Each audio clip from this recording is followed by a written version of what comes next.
Well, it looks like drunk Erica is back. At least this time she's not yelling at kids.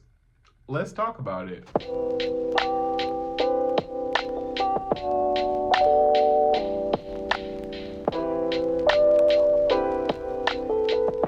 What is up, you guys? Welcome back to Leo Reviews. I'm your boy Leo, and today we are here to review The Real Housewives of Beverly Hills, Season 13, Episode 14. And baby, when I tell you, this episode 100% shows why Beverly Hills is top two and not number two. Because although it wasn't such a drama-centered episode, comedy, pure funny. Erica, you are irritating. You are annoying. But when I tell you, you got me to laugh so many times this episode. So let's talk about it. But before we get into all that, please do all the YouTubey things. Like, comment, subscribe, and hey, let's get into the foolishness. So y'all remember last week, right? Crystal, for some reason, started coming down with her medical issues. They said that her veins were popping out. Someone said she was turning gray.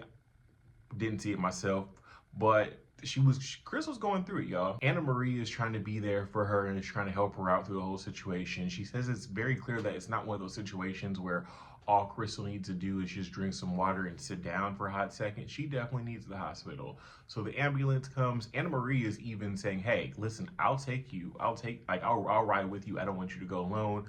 But I don't know if it was production or if it was Crystal.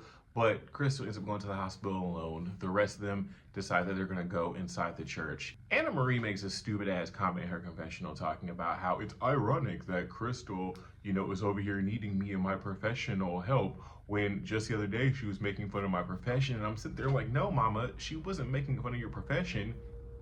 You're calling yourself an anesthesiologist when you're not.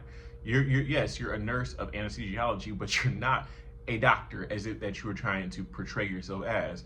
Number two, you were using your medical profession to look up Sutton and make fun of the fact that Sutton has this esophageal issue. And that's extremely unprofessional. So all Crystal is mainly doing was just calling you out on your very unprofessional, uncouth behavior as it pertains to your medical profession. Girl, stop. So they go into the church and Erica just seems not enthused by the whole church experience. She says she grew up Catholic. She had like a chapel in her home. She got married in a Catholic church, and she just doesn't seem enthused by the whole church aspect of it. It definitely gives I have religious trauma somewhat towards all this. And as a person who has so much religious trauma like I do, because trust me, I was raised in a cult, I get it. Dorit says that she's just going to set the intention in her mind because as a Jewish person, they don't pray in churches. And in all honesty, I was like, oh, that's interesting. I knew that Dorit was Jewish, and I know that Jewish people have like their own temple, but I didn't realize that it does stop them from praying in churches, which now that I say that, it makes perfect sense. Oh God, Erica. While everybody's, off doing their churchy things, Erica is over there just in the corner, just seething. She is a salty multi because she is mad that nobody has congratulated her about the appeal and nobody has apologized to her about the whole thing with the earrings. And I'm like, mama, no one's apologized to you because what you have never realized, my love, that this whole thing with the earring, it was never about you.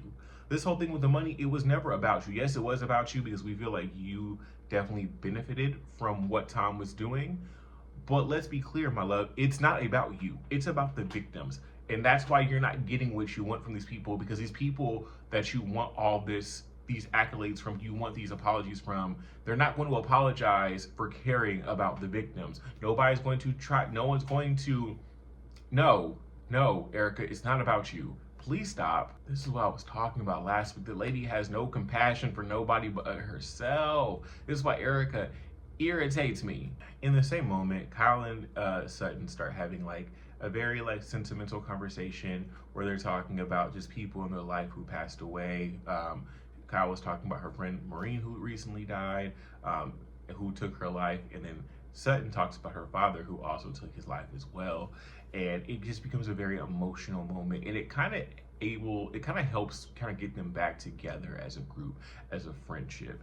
And I love to see it. I like seeing Kyle and Sutton as friends. I don't know, sometimes it feels like that Kyle doesn't actually really like Sutton, but moments like this tells me that yeah, they actually do love each other as friends. They just don't know how to show it. Hopefully they can keep it up though. All right, so church is over. After church, we're about to go. We're about to go to the sightseeing to the little city, and they're like in this little city area with a bunch of shops, and they stop for lunch, and everything is going good. You know, they're all kikiing, having a good time, good conversation, yada yada yada. And all of a sudden, Garcelle decides that this is the moment that she wants to talk about the whole situation with her and Dorit. Why? Now, I know I came to the show hella late in the season and I never really talked about this in my thoughts and opinions on this, but I got a lot to say, and it might not be what you expect. Garcelle says that there was something about the way that Dorit said that she was attacking her that triggered her, and Dorit says that what bothered her was the fact that Garcelle likened her to a Karen, and I'm just going to say this. Dorit, you are a Karen. Dorit, you have exhibited Karen behavior, especially towards Garcelle, since damn near the beginning. You have always used this level of coded language that paints Garcelle to be a way more aggressive person towards you than she actually is when you've exhibited more aggressive behavior towards her. For example, when, in season 11, when you randomly decide that you just didn't like Garcelle and you wanted to call Garcelle a bully because she called you out for some behaviors that you were doing. The same behaviors that Kyle called you out for, the same behaviors that Erica had called you out for, and the same behaviors that Rinna had called you out for at the time. Everybody said at the time that Dorit did not listen to people, Dorit talked over people, and Dorit talked too much. But when Garcelle says it to you, all of a sudden she's a bully. And then if you fast forward later on in the season at the reunion, literally the whole reunion, Dorit is talking over people. But the very moment that Garcelle talks over her, you're screaming at her, while you didn't scream at no one else who talked over you. Weird behavior. And not to say that I think that Dorit is specifically doing it because she is black, but it is a unconscious bias that I do think that a lot of people don't realize that sometimes they do. I don't think that a lot of people realize that sometimes they do when they do see a black person or when they are dealing with a black person, they speak in a certain way, they exhibit certain things that just come off very microaggressive. And unfortunately, it just is what it is. And yeah, it might not be what you're trying to do. It might just be the environment that you were raised in or whatever, but for us, it does not feel good. And as a viewer, it did not feel good to watch. And even in season 12, when y'all beat Garcelle down so bad that she had to cry, and that was the only time y'all even looked at her humanity, was when she cried about the fact that she wasn't feeling like she was accepted. And it's like, y'all didn't understand why she wasn't being accepted. Look how y'all were treating her. Weird. I really do wish sometimes that Garcelle would articulate herself a little bit more, and I get it, we are in a reality TV space, so sometimes you can't say X, Y, and Z because you're on TV. But honey, you got to be able to tell a little bit more than that. As a viewer, I was able to see what Garcelle was saying completely, 100%. Dorit says that she kind of understands where Garcelle was coming from because she didn't grow up in the United States. Her family's from Israel, and they were from an area where they were the only Jewish people in the area, and people used to make jokes and make fun of them because they were Jewish. And I'm sitting there and I'm like, not the same at all. And even, I was very happy that Dorit says that she didn't want to compare the two experiences because honestly, and I hate to say it, but you can't. You can't. And I know that there is a lot of anti-Semitism in the world and everything, but you cannot compare the experience of a very overly pampered, privileged Jewish girl versus a black person growing up in America. Hell, even an overly pampered, privileged black person in America, it's way two different experiences. It's different, and you can't compare it. So I'm happy that Dorit wasn't actually, I get what she's trying to do, but you can't compare the two. They both decided they can learn from each other, and they're just going to try to get better and do better. And I'm like, thank God. Let's not do this again. We've had this conversation now with Dorit 3 times. We should have had this conversation with Dorit 4 years ago, but we're having it now.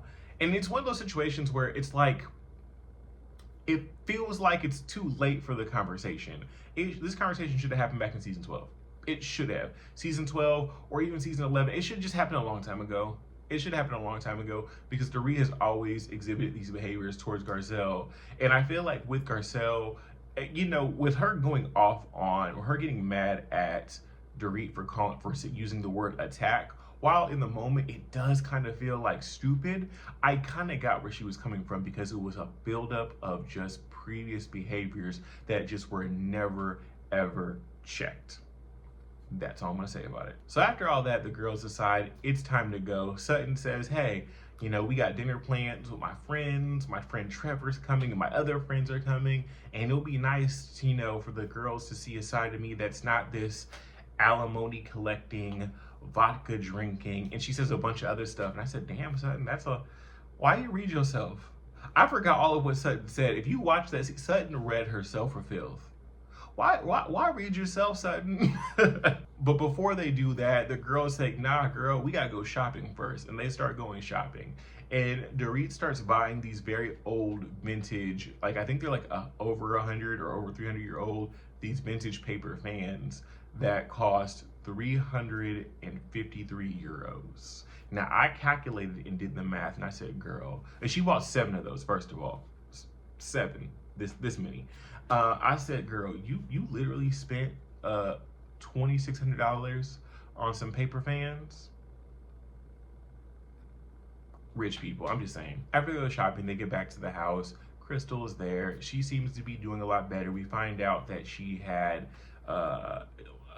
she has high blood pressure. The high blood pressure runs in her family. And, she is just thankful that she's okay. And I'm very happy that Crystal's okay. She's also really thankful that she had Anna Marie there to kind of just be there. And that was just very much just helped her out in the situation. And she's thankful that Anna Marie was able to put their differences aside so that they could just be in a better place. It makes Crystal want to rethink maybe their beef. And honestly, y'all's beef is stupid, but knowing Anna Marie's thirst bucket ass, y'all gonna be beefing again. So now it's time to get ready for dinner. We find out that not only is it gonna be a dinner, but they're also gonna be having like the chefs teaching them how to make paella. And I was sitting there, I was like, you know what? I've had paella like one time, and I'm not gonna hold y'all. It was horrible. It was a horrible experience for me. But in paella's defense, my grandmama made it, and my grandmama can't cook. So it wasn't the paella's fault, Spain. It was my grandma's fault. She can't cook. So the girls are all getting ready. They're all calling their families. Kyle has a very uncomfortable conversation with Mo on the phone where he's not paying attention to her. She's all frustrated or whatever. We cut over to Erica getting her makeup done. And Erica's drunk, y'all. Erica's drunk. And I said, God damn it, Erica. Why you gotta be drunk? Why you gotta be... We just can't have nice things because drunk Erica is going to be a problem. It's going to be a problem. God damn it. The girls are all coming down the girls are all coming down to dinner. Sutton's breaking her friend Merce his ashes in this bedazzled purse. And I said, Sutton, why? Sutton, I mean, it's a step up from the Ziploc bag, but Sutton, why are you breaking your friend to dinner again? Sutton, why? Y'all remember the chef, Stormy? Y'all remember the chef Storm? Now his daddy comes out, and Garcelle and the rest of the girls like, bump you, Stormy. We want the daddy. Now, I'll be honest with y'all, the daddy wasn't my type. I would take Stormy, but hey. Good for Garcelle. Girl, get it how you live it. If you want that man, go get that man. Do it. Go live your nice Spaniard dreams. This man can go out here and he can make you some paella. You can chill. You can sip some wine. You can learn Spanish. Girl, get it how you need to. Oh, who am I right now? Why do I get so sassy filming these Beverly Hills reviews? So everybody gets down there for dinner. Erica comes down, and it's very clear to the rest of the group that she is plastered. She's even talking about how Sutton has a beautiful soul.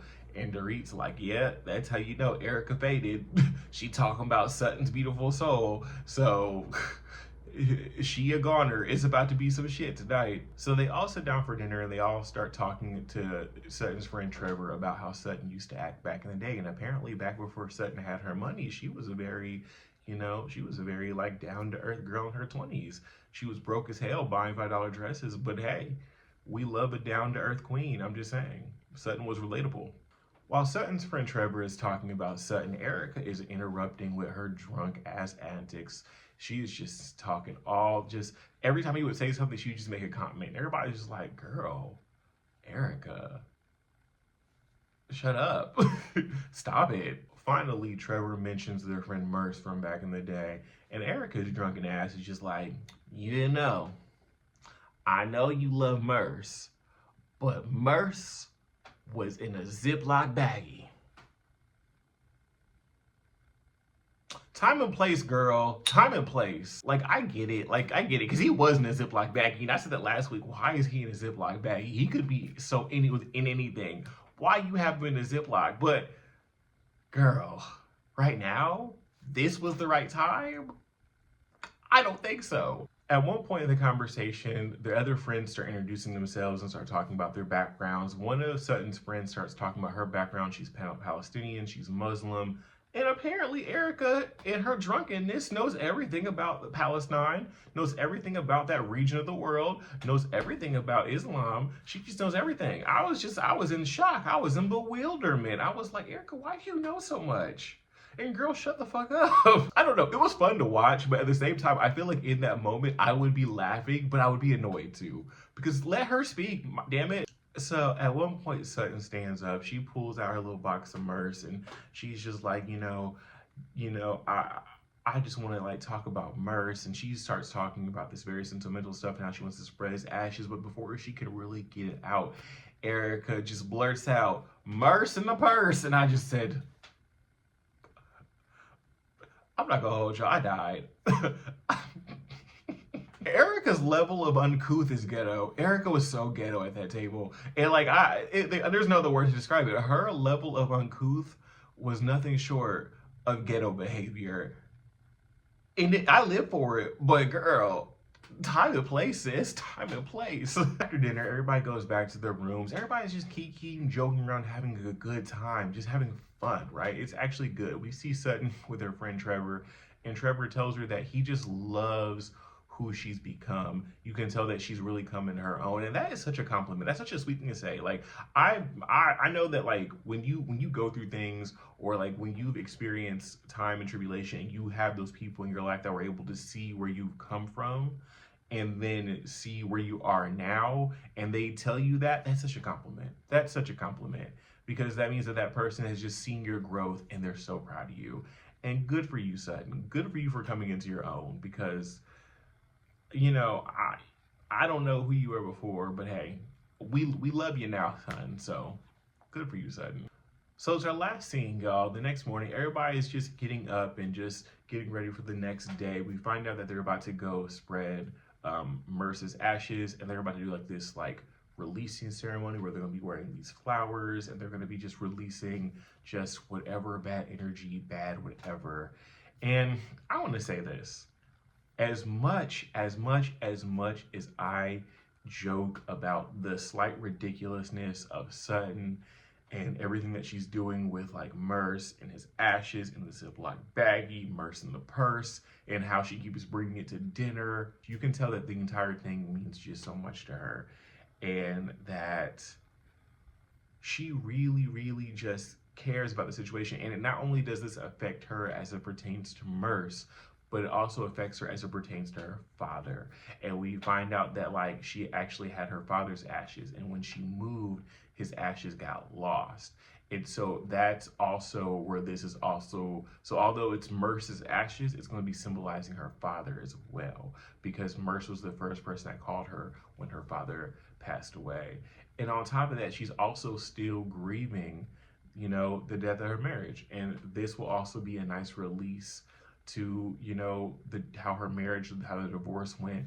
And it's a really sad but really emotional moment for Sutton, because she's realizing that a lot of the things that she was doing is coming to an end. But hey, Sutton, good for you. Good for you, girl. This will probably be something that'll be very good for you, very cathartic, and it'll be something that you'll always be able to remember that you did this for not only yourself, but for Merce, for everybody. So yeah. But anyways, guys, thank you so much for watching. It looks like next week Erica is gonna fuck some more shit up at a table, and I'm ready to see it. I am. And now I gotta go film this Potomac recap. I gotta do a double. Last week was busy, y'all. I'm so sorry I didn't give y'all Potomac last week. Work was crazy and I had a lot of personal stuff happen. So I'm gonna give you like somewhat of a double recap next week for Potomac. I'm just sad thinking about it. I already know. I already know my spirit is gonna be bad. I already know. I'm not. But I'm gonna give it to you guys the best I can. I promise. But anyways, guys, please do all the YouTube things. Like, comment, subscribe. You heard my sassy ass thoughts. I'd love to hear your sassy ass thoughts. And until then, see you in the next one.